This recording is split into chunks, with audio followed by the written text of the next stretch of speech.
What's up, everybody? This is Raphael Garcia back again with Roy Billington, and we're here to talk about mixed martial arts. So, unless if you were under a rock, UFC 173 was probably a big success. Should be considered a big success last night, as the UFC probably gave us one of the best cards from top to bottom this year so far.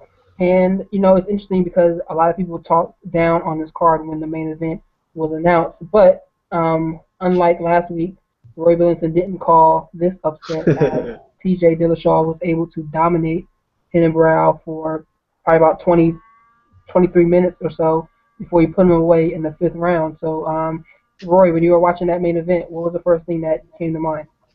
Man, I thought Dillashaw looked amazing. He's shown shades of the footwork and the striking in the past, but that was against lesser competition. When you go in there against a guy like Henan Barrow, you don't expect guys to come out with so much confidence.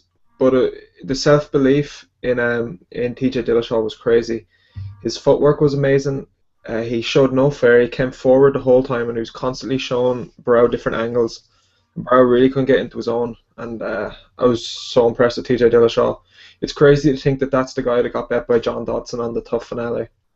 Yeah, see, I'm gonna talk about John Dodson in a second, but there's so much that comes from that whole event, let alone the main card. Like the biggest thing I noticed, I was talking about this all day today with some of my teammates, was that it's amazing how so many Team Alpha Male guys have failed against Henry Brow, and it took for someone to emulate Dominic Cruz, in my opinion, in order to be able to beat Henry, because I felt like TJ looked more like Cruz in his movement than any other Team Alpha Male guy, and he looked just spectacular from start to finish, and he beat Henry to the punch every time exchanges went off. So I'm very impressed with what he did last night, and this is definitely a big shot in the arm for his career.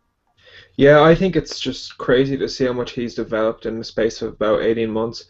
Coming into the Ultimate Fighter in the UFC, his striking was nowhere near a strong point. He looked to get the takedown and he looked to get top position. That was kind of his MO. But since Dwayne Bang has come along, he's been the one that's improved the most. Him alongside Chad Mendes have really took aboard a lot of the new training techniques, and I think TJ Dillashaw really impressed, and he shocked lots of people as well. And I don't think anyone's seen that coming. Yeah, I think I saw somebody tweet out a picture of them putting down a $50 bet on Dillashaw last night, and I wonder how much money they made out of it. But realistically, no one thought he was going to win that fight. There's so many, like I said, so many different questions that come out from that main event. Like you just mentioned, Dwayne Ludwig. Like, what's next for him? Because that was technically his last fight working with Team Alpha Male, and he just created one champion. I believe he's actually going to corner Chad Mendes too against Jose Aldo later on this year. And TJ has already said that he's going to kind of split his camp and continue working with Dwayne. So that's a major question there, because this is the first guy to ever win a title within Team Alpha Male, and he's already talking about splitting his camp and working with guys outside of the organization. So what happens next? Like, are they at a tipping point where they're about to break apart, or they already have Martin Kettman signed and he's coming in as a coach? Is that relationship going to work?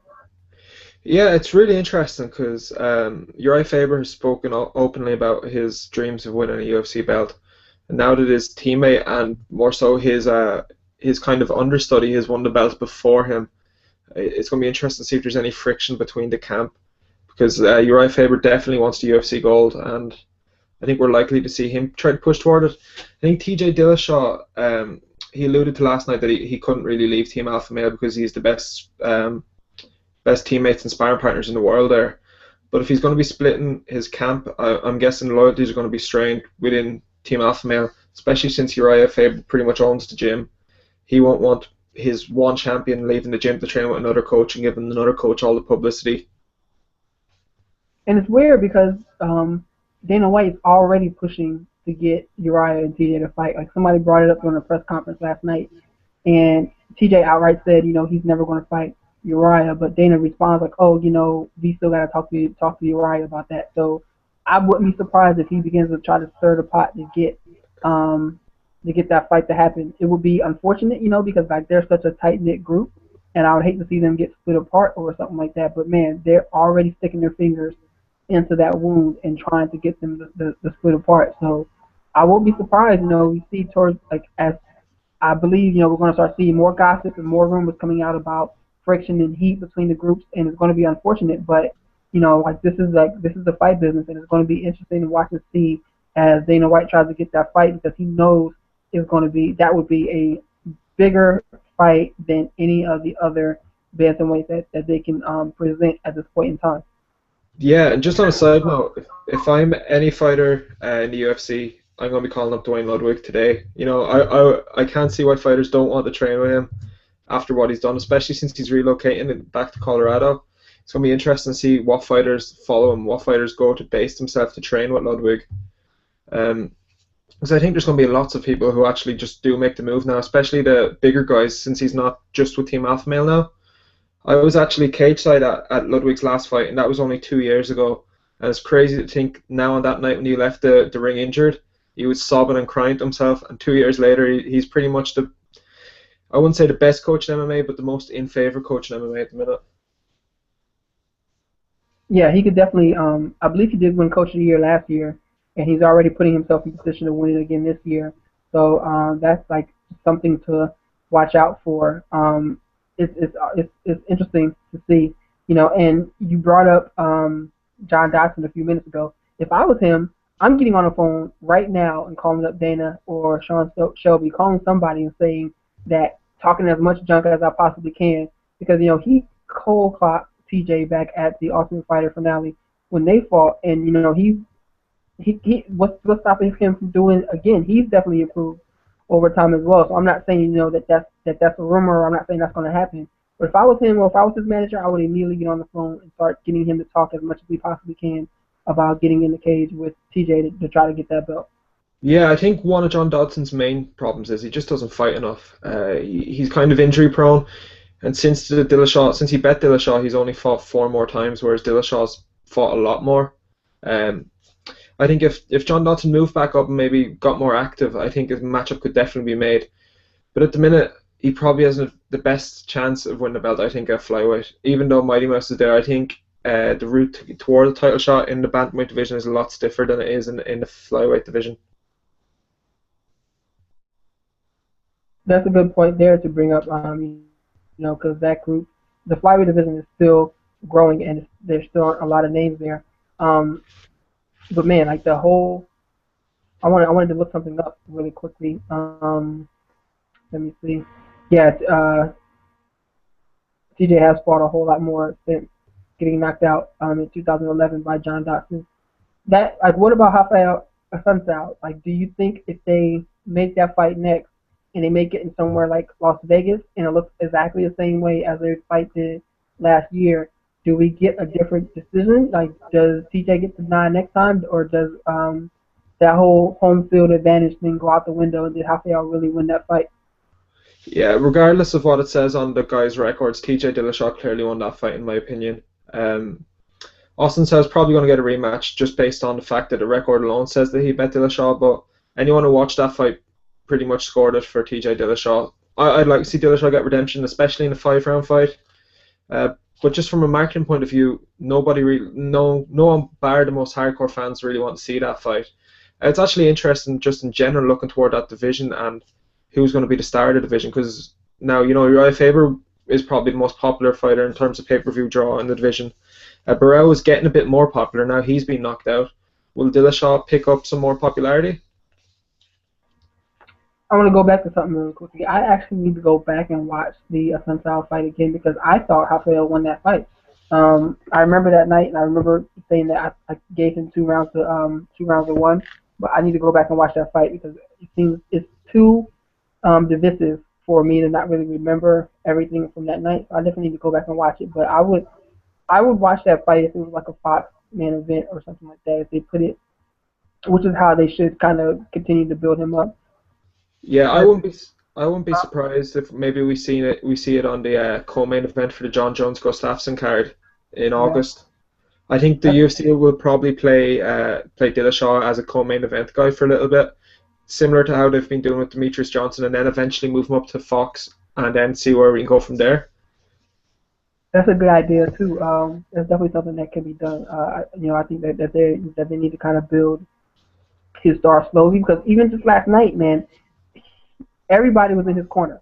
Like if you listen, like watch the crowd or listen to the crowd how they were responding to him, and even when he gave his post fight talk, everybody was hanging on every word that he said. So they have an opportunity here. They have an opportunity to kind of take somebody and build him into I won't say a superstar, but definitely a star within the sport because he's someone who's willing to speak. He has a good look to him, and he could put on a good fight. So last night could be the springboard to something great when it comes to TJ as the bantamweight champion. Yeah, just on a side note, did you feel that Joe Rogan's commentating was biased last night toward Dillashaw? I try not to listen to those guys, honestly. I heard a lot of people talking about that. There's a lot of tweets about them drinking the Kool-Aid and all that stuff. Um, it's tough. I'm a fan of the whole No Shirt Nation thing.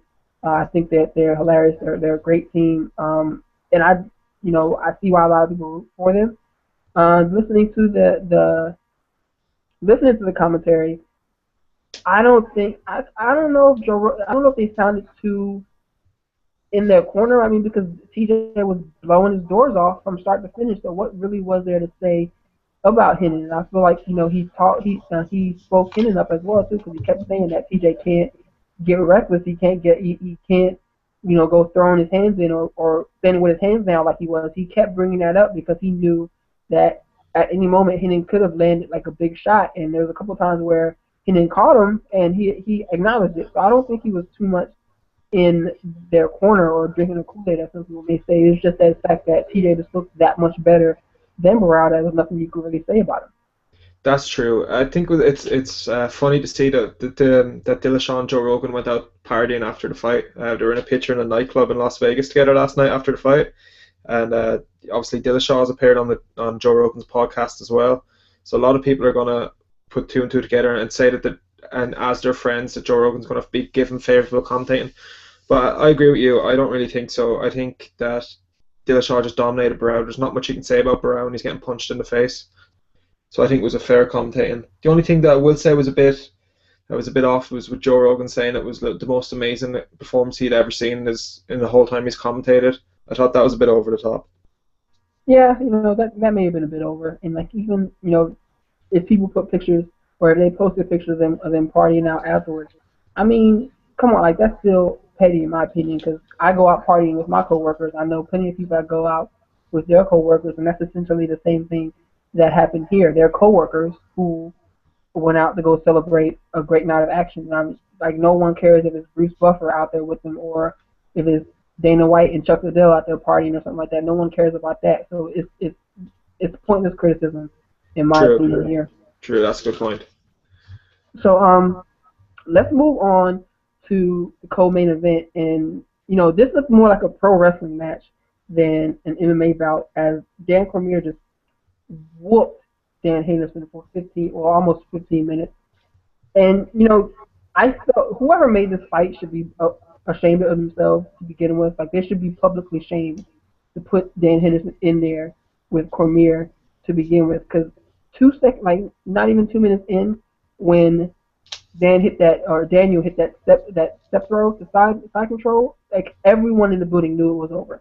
They knew exactly what this was going to happen, what this was going to look like, and did it ever look really bad? Like I've never seen someone get whooped like that without getting beat up per se. Like he wasn't getting blasted, he wasn't getting rocked and getting wobbly on his feet, but he was just getting tossed around like Dan Cormier was fighting a flyweight.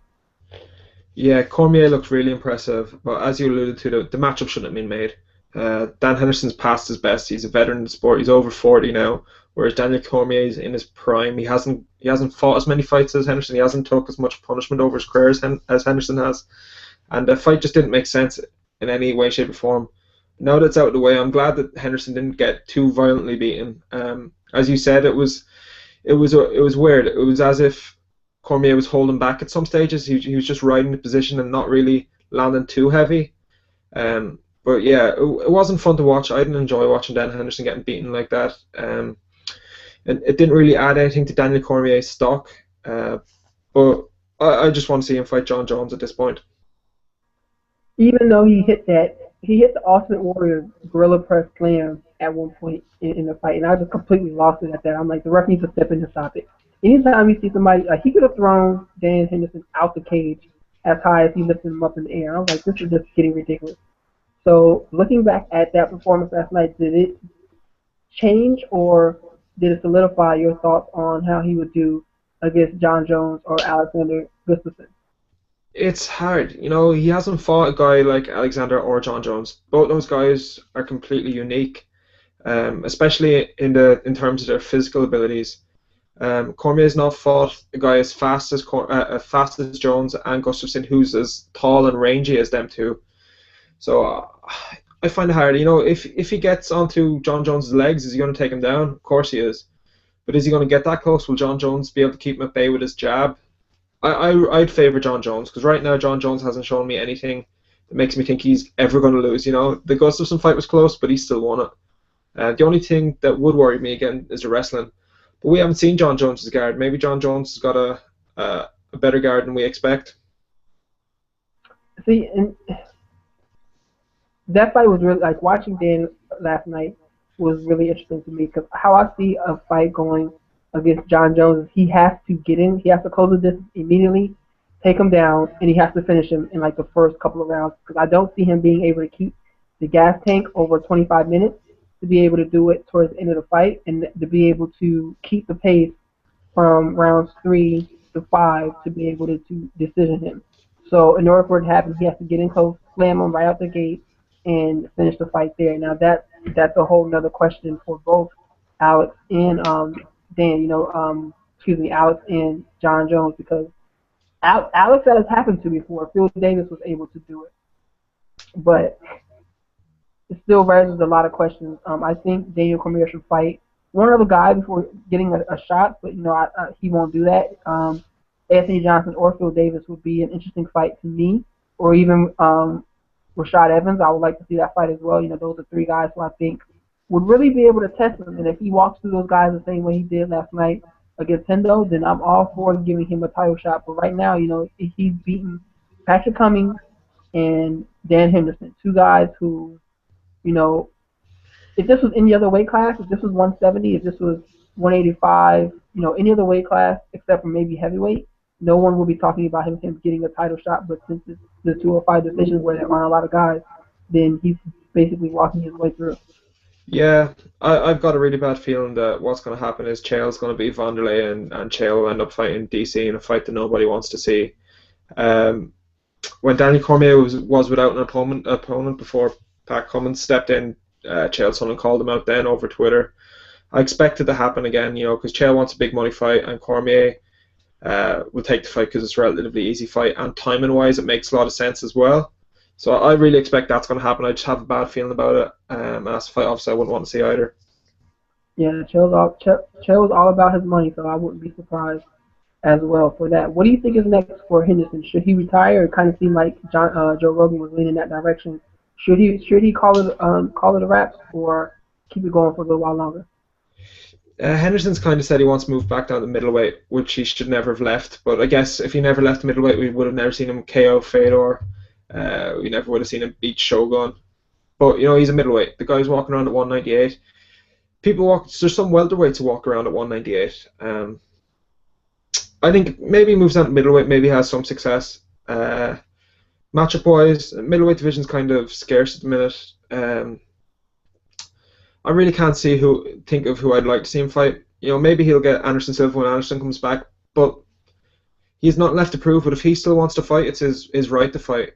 He's only got really badly beaten, like badly knocked out by Vitor.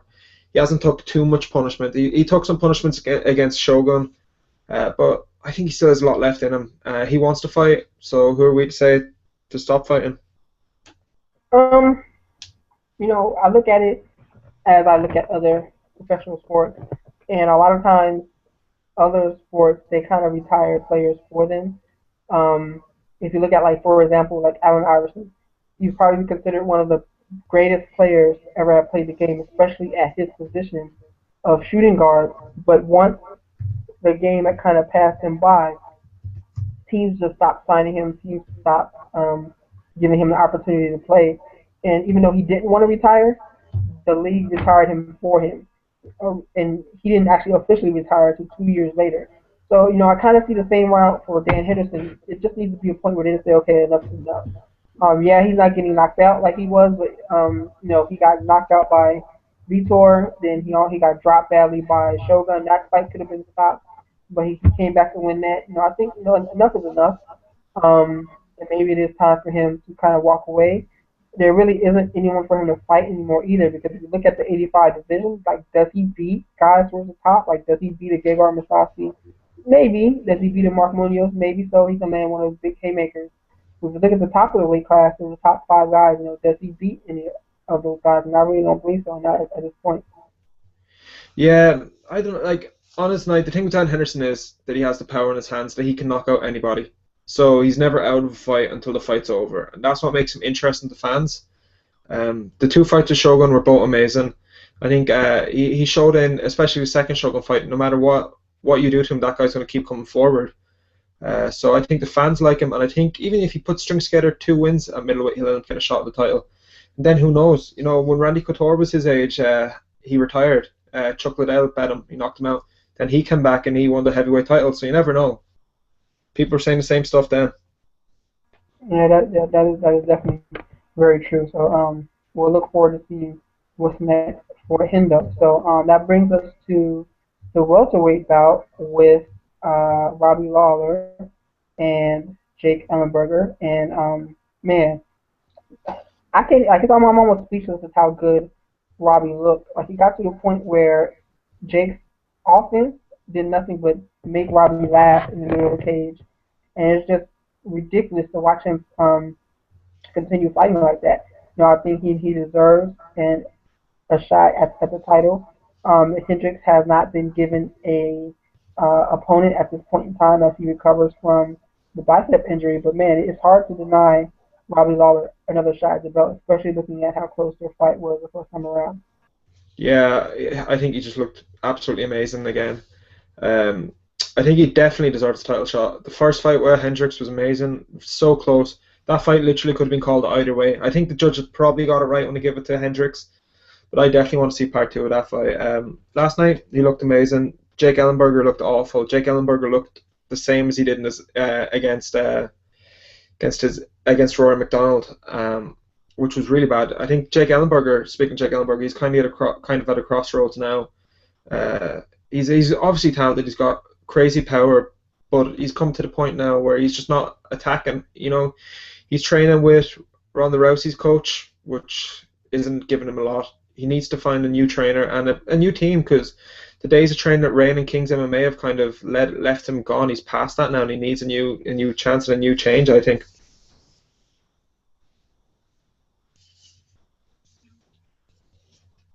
Yeah, I mean, I definitely agree with you there, and it's odd because if you watch the fight, when he started to get off in the third round, I believe, and he started being more aggressive, he had Robbie hurt, but it just kind of looked like he just gave up on himself, and they kept bringing up the fact that when he got poked in the eye, that he was looking for a way out, and that's definitely that may have very well been true. He got poked in the eye, he started looking towards the ref, and then he got hit with that knee, and got finished, and it's like, is this the same guy who ragdolled Nate Marquardt or destroyed Jake Shields?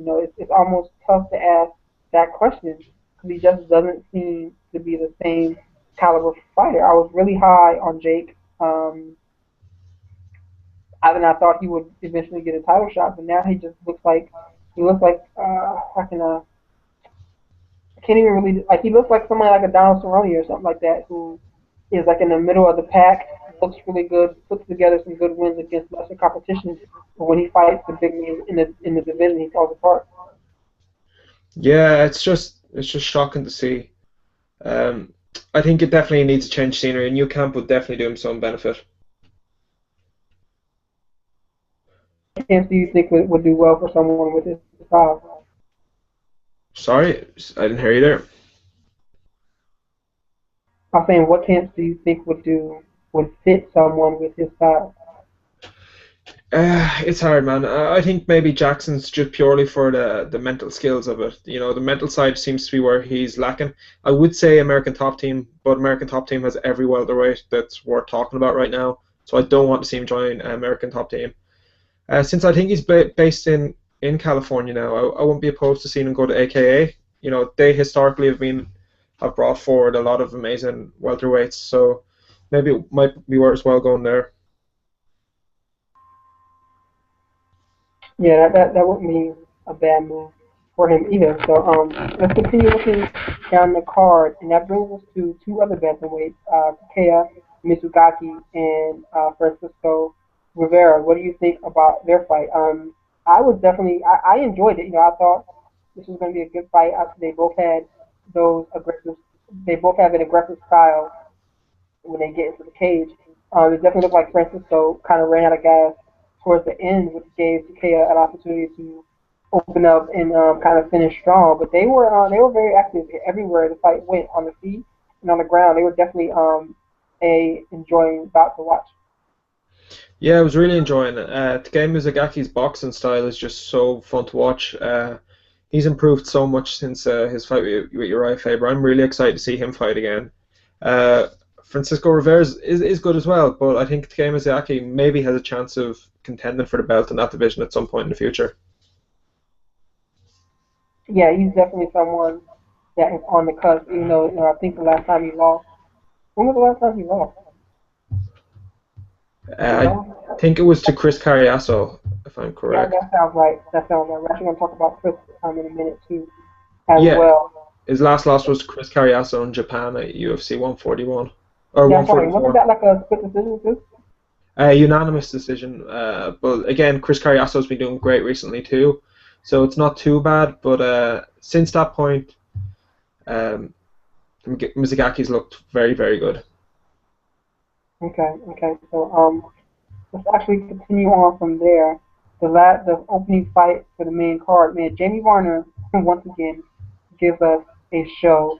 Um, what did you think? Like the way his foot was flopping around, stuff like that. I almost threw up. But man, he was still hitting double legs, still being aggressive, and he was basically fighting on one foot for almost 4 minutes. Like I hope the UFC gave this man some extra money in some way, shape, or form because I've never seen anything like that, and I actually don't want to see anything like that ever again.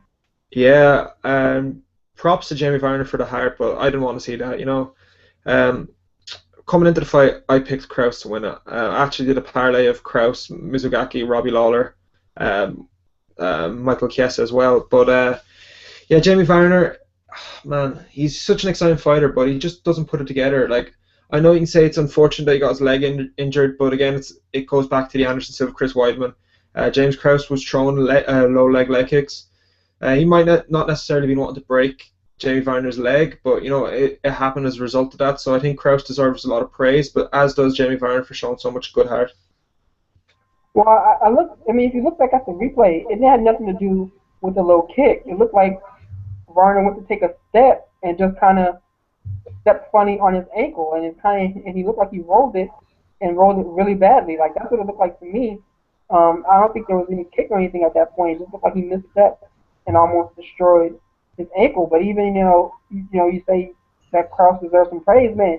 He was still getting tagged, and he got double legged by a man with one leg. Like that's basically out of like that shouldn't happen at this level. There's no reason on earth that a guy who has one foot at that point in time should be able to take you down, let alone like destroy him at that point. So you know, I don't think he deserves a whole lot of credit. Obviously, he got the win, but I don't know, maybe he just didn't want to go all out and hurt Jamie at that point in time. But I hope that that's the excuse that he uses when someone asks him that question because he didn't look fantastic from that point on, even though he should have stepped on the gas and got Jamie out of there. Yeah, I think the referee should have probably stopped it once Varner got injured because it was obvious he was in pain. Fighter safety needs to be the priority of referees, and even if Varner wanted to continue, if his leg is that badly broken, the ref should stop it. It's just going to make Varner be out for a longer time if he continues to fight with a broken leg. But even at that point, like when should have the ref stepped in, because Varner was still being aggressive, he was still scrapping, and like there wasn't any lull in the action where the ref could even have stepped in. There was at one point where he got in between them and he asked Jamie, "Are you okay?" And he said, "Yeah." He wanted to keep fighting. I guess because he knew if it gets stopped, he's not. If it gets to the end of the round, he's not going to win, or he's not going to be able to keep going. So I mean, Jamie didn't give him any reason to stop it, and I really don't have a problem with the ref going that far, because he got back up like at least 3 times. Yeah, he was stumbling and fumbling all around the cage, but I think the ref did a good job there. I feel sorry for that doctor who they got the picture of him stepping on Jamie's foot. Have you seen this? Yeah, man, that made me laugh. That was funny. That was horrible. Oh my gosh, that was so horrible when I saw that. I'm like, oh man, that's gotta suck. Like, he's stepping right on the messed up foot. But hats off to Jamie Varner at that point in time. People used to laugh and joke at him about being injury prone, but this dude just went out there and went out on his shield, like, for sure, because he knew he only had 3 minutes left to fight, and he did what he had to do. Yeah, I think one fight I'd love to see in the future would be Jamie Varner v Diego Sanchez. I think that'd just be crazy. That'd be all sorts of crazy. Both those guys don't know how to quit. Once Diego Sanchez fights Ross Pearson, I think that could be a fight we could see when Varner returns. If that is Varner's not cut, but I can't see the UFC cutting him after last night's performance. Yeah, I don't think he gets cut. Like, you can't cut a guy after that. And during the press conference, Dana White only had good things to say about him, so you can't cut a guy after something like that. I agree. Let's talk about the prelims of the night, and who stood out the most for you across the prelims. I thought the whole preliminary card was good, but who stood out the most for you? Tony Ferguson. I've been big up on Tony Ferguson since he was on Tough. That guy's got some crazy power, and his grappling's really underrated too. Kikuno, he perplexed me with his stand-up, and just his general fight style was a bit odd. But Tony Ferguson did exactly what he needed to do, and he got a brutal knockout. Yeah, he definitely did. I don't know. That didn't. I don't want to use the word impressed, but I don't think that's what caught my attention the most. Anytime somebody walks out there with their hands up like they're carrying furniture or carrying grocery bags, they should get knocked out. So I would say that was the most impressive one that caught my attention. I think Chris Holdsworth definitely caught my eye, and what's his name? Bink Pichel? I can't even really pronounce that guy's name. But both of those two guys caught my attention with how they fought, and they just looked like especially Chris. Chris dominated Chico Camus from start to finish. He's a 5'11" bantamweight. Like, that's ridiculous. And he's another Team Alpha Male guy too as well. So he is a little bit different than his teammates because he uses his grappling first rather than striking. Like, he definitely gets that takedown. He definitely works on guys from there. But man, I think he's going to be a problem at this weight class if he continue making weight, facing carefully. Yeah, he was definitely very impressive. I don't think he's going to keep making that weight. I can't see how it can be healthy. If he is truly 5'11", that's crazy, man. I don't see how any 5'11" man can make 135 healthily. Man, did you see when the round would end and they would walk off from each other, like, he was towering over Chico, and that was just crazy to watch. So he definitely caught my attention. And then if you look at the way Pichel fought Anthony Njokuani, that right there was just hard, I feel like, because everyone thought he was going to be outgunned on the feet, and he was. So, regardless of the nut shot and the eye poke, he definitely did what he needed to do over those 15 minutes. Consistent takedowns and just consistent pressure, which is what is needed at this level of MMA. So I'm definitely impressed by this showcase he put on. I think that was his UFC debut, or has he fought with him before? Vince Pichel, Rustam Kalibov, I think. Yeah, he's fought a few times. Rustam Kalibov KO'd him with the suplex. Yeah, I remember that fight. Yeah, and he won once after that against Garrett Whitley at the Rockhold v Filippo show in January. So he took pretty much a year out after being KO'd by Kabalilov. My pronunciation's awful. And then he's came back and he's won two since, and he's probably took that year to further his skills. And he's definitely looking like an improved athlete. Yeah, he definitely looked good last night as well too. Who were you? Well, who were you least impressed with last night off of the preliminary Uh, card? on a preliminary card, it has to be Kakuno. It's just as you said, is rudimentary striking. That's the first thing you learn is to put your chin down and keep your hands up. I don't care if you're a karate master. It's going to end badly. It happened to Anderson Silva. He got knocked out, and he's the best in the world at doing that. So if you're not, imagine if the best in the world gets knocked out, you're going to get knocked out if you play that game. I just see in this day and age, I don't see why anyone can just keep their hands out, keep their hands down, and keep messing. It was like Michael Page last week in Bellator. He's going to get knocked out too. It's just a matter of time before these guys get clipped. You're fighting against another trained killer in the cage. You can't play. It's not going to end well. Yeah, it definitely isn't going to end well at all. And like it was funny. It was almost funny at first watching them fight. I was like, man, like I was tweeting out like if somebody wanted to spar with me and they were standing like that, like that would horrify me because you have no idea what this guy's thinking or what he's about to do. But once Ferguson realized, hey, I have technical striking. I can sit here and fight this guy all day. He's going to keep his hands like that. He just picked him apart. And that's definitely, I was not surprised with the ending the way it did. I don't know what they're going to do with that guy. Maybe they pair him up against guys who are going to play that game and let him, knock him out. Like maybe he can continue fighting in cards on Asia or whatever. They keep, just being out there, fighting guys who will play into that game. But man, he needs to do something because that's not going to go well for him at all in the octagon. Yeah, it's crazy. Like I've been watching a few of his fights back in Japan, and there was one fight, one of his fights a few fights ago. He knocked his opponent out with a palm strike, which is a bit crazy. Just looking at the few fights he's had, it's almost as if they're fixes. I've watched a few of his fights where the guys he's fighting against don't even look like they're trying. And the KO he lands doesn't even look like it's hit. So I don't know, man. He's got a good record, but it's padded by beating a lot of no names in Japan. Okay. So overall, UFC 173 was definitely an underhyped card. A lot of people weren't too interested in the whole event, but what do you think it stands this year? Not saying it's the greatest card of all time. I'm not going to go into that whole stick, but where do you think it stands as just one of the cards that the UFC has given to us this year? So far this year, I probably think it's the best card. Another point that's really interesting to watch is everyone was very giving a lot of praise to Bellator last weekend for their pay-per-view. Now, if you look at those pay-per-views together, it's clear which organization's number one and what organization's number two. The depth and skill between the two organizations is crazy. You've guys like TJ Dillashaw fighting compared to Tito Ortiz and Shlemenko fighting. I think it's important to note that the talent is definitely in the UFC, and like just on a pay-per-view level, that whole card was amazing. The Bellator card was good, but that card was just amazing. Yeah, I definitely agree with you on that point. Speaking of Bellator, we're going to talk about some of the smaller organizations that are growing in MMA. And World Series of Fighting 11, they had John Fitch and Jake Shields book, which is the fight I was definitely looking forward to. But that's a card I'm looking forward to seeing. It's Josh Berkman and John Fitch. They're fighting in their rubber match. Nick Newell is fighting Justin Gates, whatever, that guy.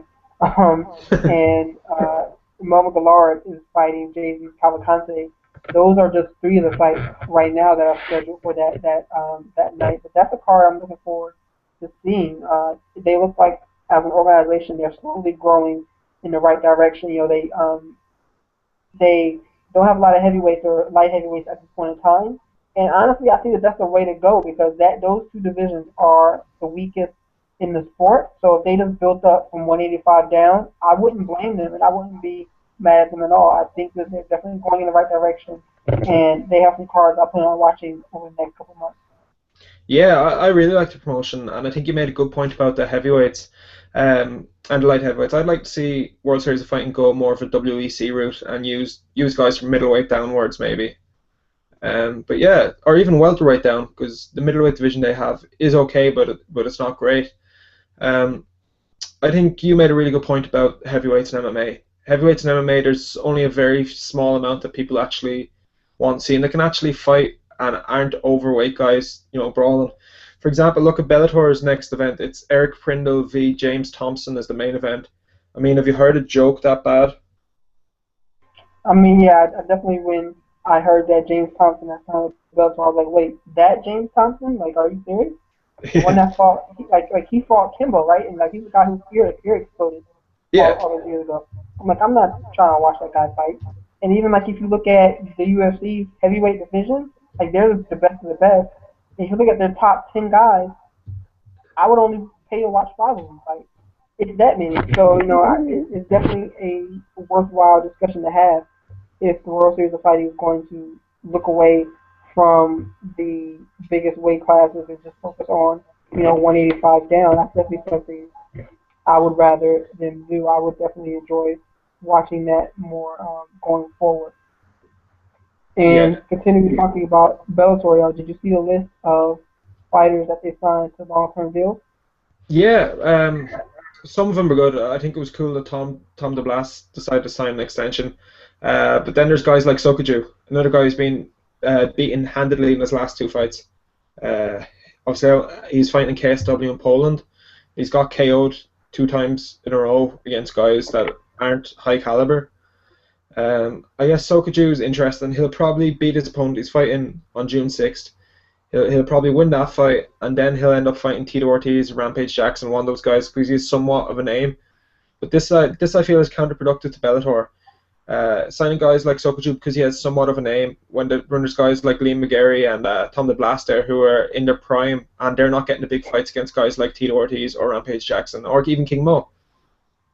Like it's ridiculous because when I saw that they had signed Sokoudjou, I was like, what is this guy's record now? And he's 14-13.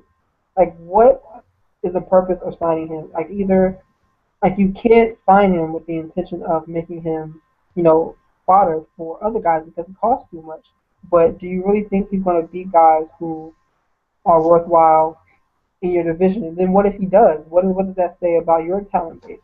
So it definitely isn't a good move by them. I will always support them signing Pound Blast for a long-term deal. I'm actually hoping to get him for an interview coming up over the next couple of weeks.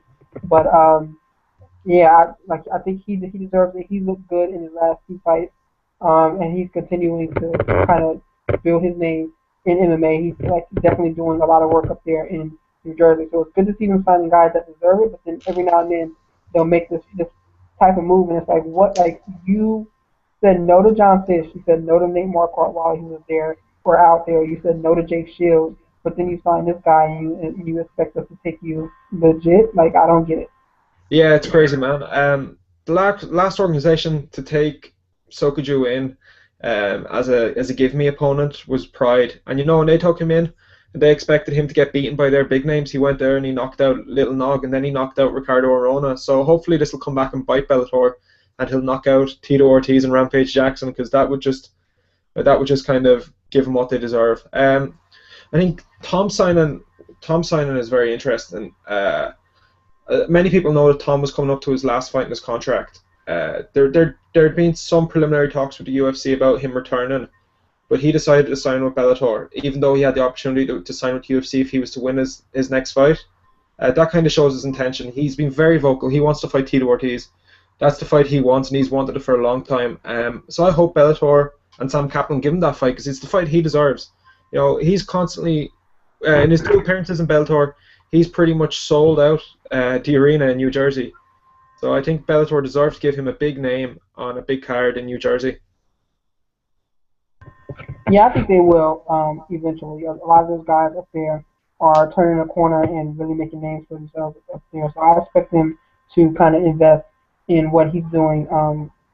And yeah, I mean, I don't think they'll give him Tito so soon. And not to say that he wouldn't be able to beat Tito. It's just the fact that Bellator is trying to get as much money as they possibly can out of everyone. What I see happening is that they're going to create the Will Brooks Eddie Alvarez fight as a pay-per-view main event and then try to rebook Tito Ortiz and Rampage Jackson as a co-main event. That's what I see happening, just because they need to force a reason for people to watch another pay-per-view from them. And I think that's the only really value they have to put out there. So that's what I see happening. But I would Yeah, love to watch Tom DeBlass fight Tito, or even to get into the tournament and get the opportunity to fight for the 205-pound title as well. yeah.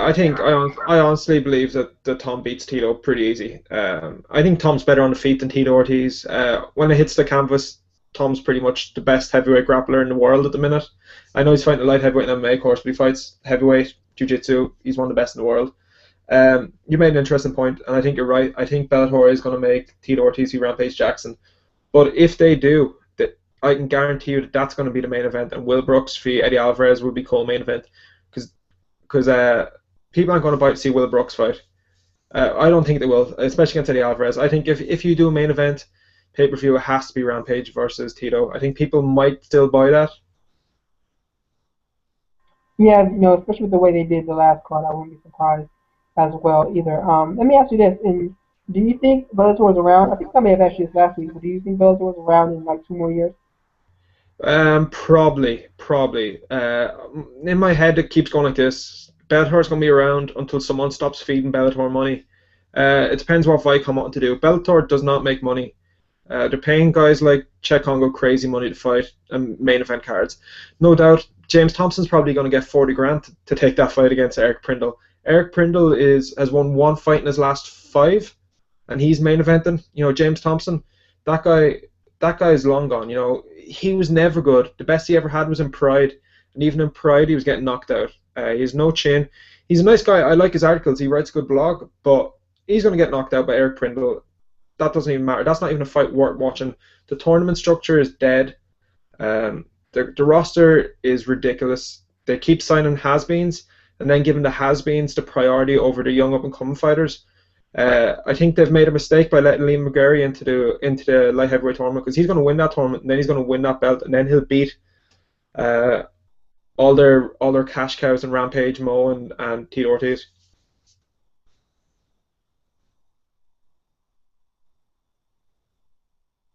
Yeah, it's definitely ridiculous watching a promotion perform like that. Let's turn back to the UFC real quick and talk about some fights that they've recently announced.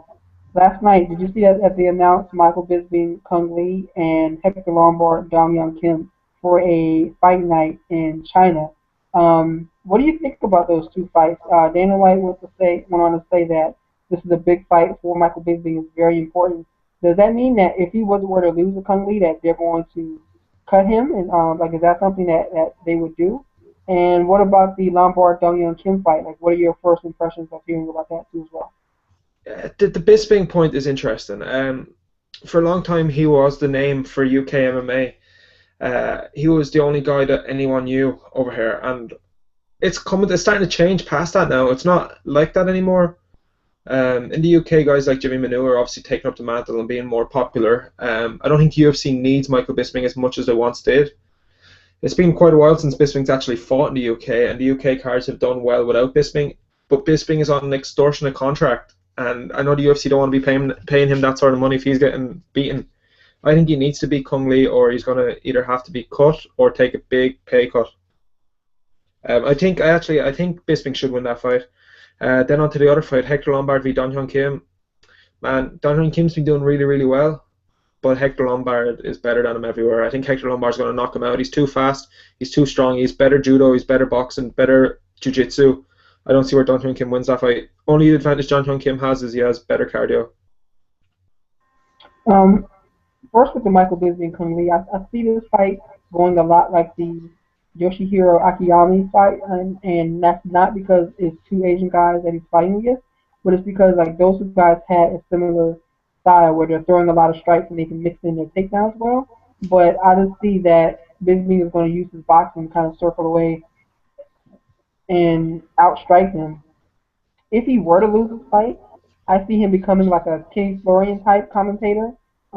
Maybe they kind of build a place in for him on foreign UFC cards where he's working the booth with like a Dan Hardy type figure, because Dan Hardy's been doing that as well too. I don't think they push him away from the organization as a whole. but I definitely think they push him out of fighting because he's especially with his eye injury, he Yeah, may not be the same guy at this point in his career. Um, I that's cannot wait to see Hector Lombard and Dong Kim fight because someone's going to get highlight reel KO'd, and I can't wait to jump out of my seat and scream, "Oh my God, did you just see that?" Because somebody's going to get smashed, and it's not even. This is one of those fights where it's like you look on YouTube and you see like a bully gets knocked out and you're waiting for it to come, you're waiting for it to come, and then you see it and it's like, oh my God, you got to send it to everybody. This is one of those fights because Hector Lombard, I think, is going to blow the doors off of Dong Young Kim and it's going to be like ridiculous to watch. And then Hector's going to be like the number one contender or something like that. Watch.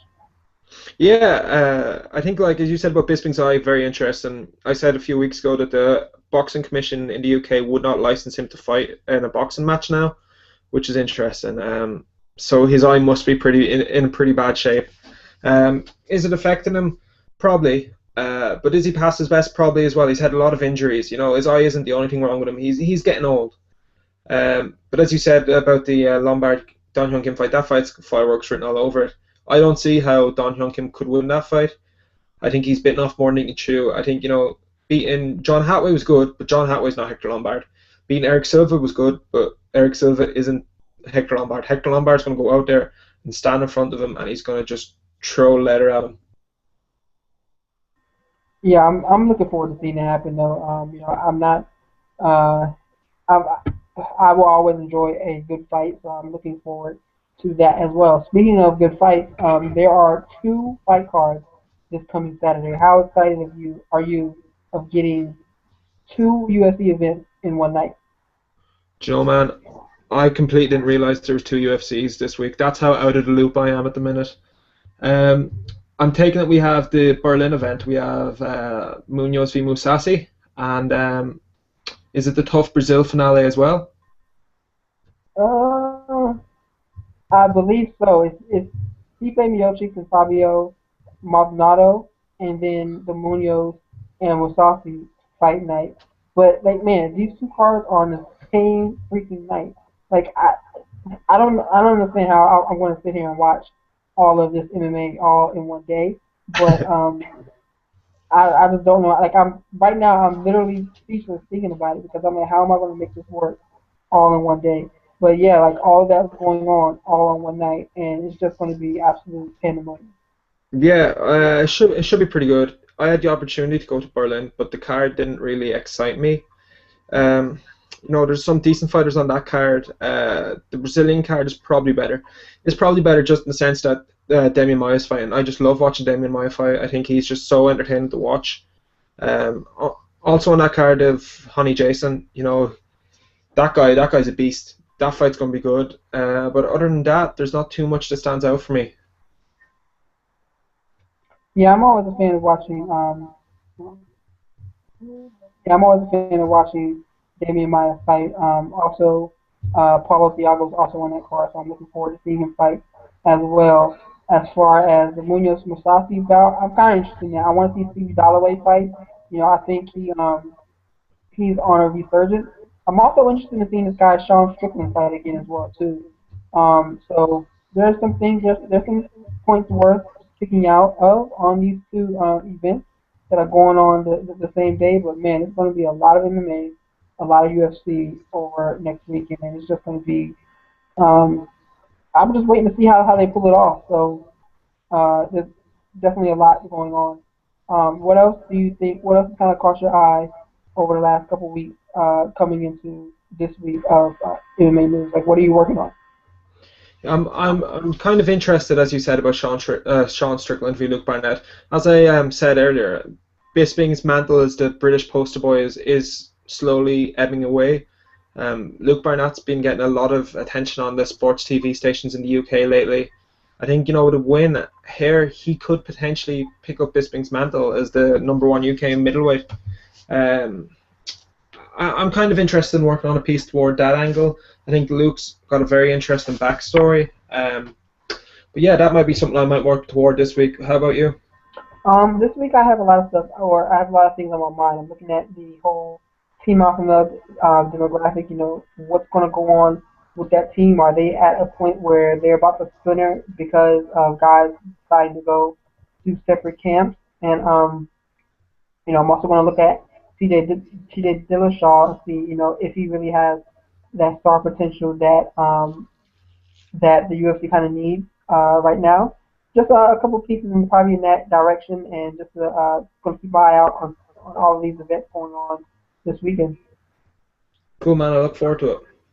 Good, good. So as always, we ask that you visit MMAratings.net to keep up with not only my work and Roy's work, but also Adam Martin, Michael Ford, and all that information coming out as well. I also did a sit down with Eric Kamander last week, which was about 80 minutes of just talking good MMA. So I'm working on that. We got to get that kind of situated before we post it. So hopefully that'll be out this week as well too.